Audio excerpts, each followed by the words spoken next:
Bonsoir à tous, bienvenue à ce flash d'information. L'axe Yamoussoukro-Paris se renforce. Le président Alassane Ouattara, en visite en France, a été reçu par le président Emmanuel Macron au palais de l'Élysée hier.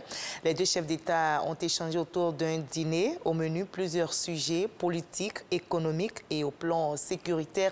La question du terrorisme dans la sous-région a été évoquée. Avant cela, le président ivoirien s'est entretenu avec le ministre des Affaires étrangères, Jean-Yves Le Drian. Jérôme Kofi Aboulin nous fait le point.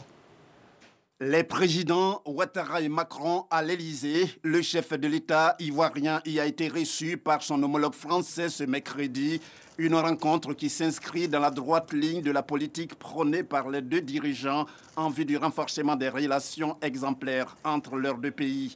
Pour eux, il s'agit précisément de mettre en exergue tous les atouts de leur côté pour soutenir le développement socio-économique et politique de la France et la Côte d'Ivoire.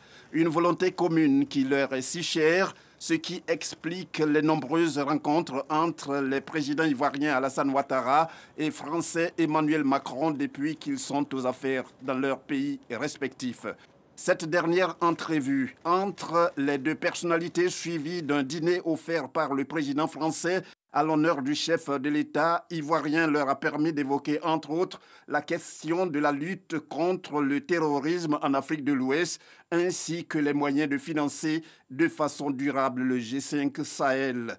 Elle a été précédée par un entretien entre le président Alassane Ouattara et le ministre français des Affaires étrangères, Jean-Yves Le Drian. Il n'y a pas de doute que le président ivoirien et son hôte est évoqué le renforcement de l'axe Yamoussoukro-Paris avant d'en faire autant avec son homologue français Emmanuel Macron. Et il n'y reste plus que quelques heures pour siffler la fin de la campagne pour les législatives ivoiriennes. C'est le dernier jour aujourd'hui. À partir de minuit, les candidats n'auront plus droit à la parole pour appeler les électeurs à les élire le 6 mars prochain.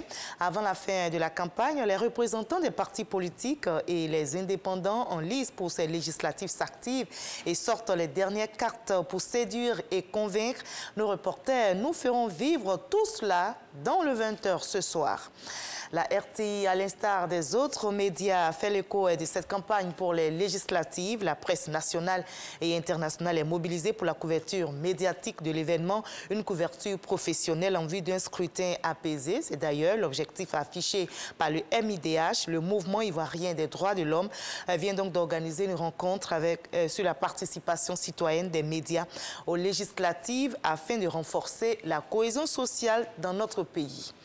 À l'étranger, au Sénégal, on a appris aujourd'hui la mort d'un jeune homme dans la localité de Bignona, dans le sud du pays.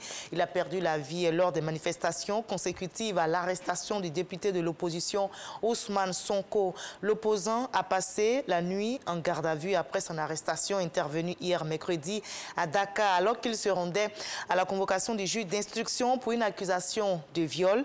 Arrivé troisième à la dernière présidentielle sénégalaise, Ousmane Sonko est poursuivi pour trouble à l'ordre public et participation à une manifestation non autorisée. Nous sommes unis, c'est le message relayé par les manifestants en Birmanie. La tension ne baisse pas, le bras de fer entre population et la junte au pouvoir se poursuit malgré la répression sanglante d'hier, mercredi 3 mars, et qui ont fait au moins 38 morts selon l'ONU. Les manifestants pro-démocratie continuent de défier la junte militaire au pouvoir. Ce 4 mars, des centaines de personnes sont à nouveau descendues dans la rue, notamment à Rangoon, la capitale économique, pour réclamer le retour à la démocratie et la libération d'Aung San Suu Kyi. La terre a tremblé en Nouvelle-Zélande. Les Néo-Zélandais ont été réveillés en sursaut par un séisme de magnitude 6,9 au large de leur côte et qui a provoqué une brève alerte au tsunami, a priori sans faire de dégâts ni de victimes. Le tremblement de terre a été ressenti au nord-est de la ville de Gisborne à une profondeur relativement faible de 10 km selon l'Institut américain de géophysique. Plus de peur que de mal donc pour les populations. Allez, on se retrouve à 20h pour décrypter toute l'actualité dominée dans notre pays par les législatives. Mais juste après ce Flash Info, suivez l'info régionale pour avoir toutes les nouvelles de nos régions ici en Côte d'Ivoire. À tout à l'heure.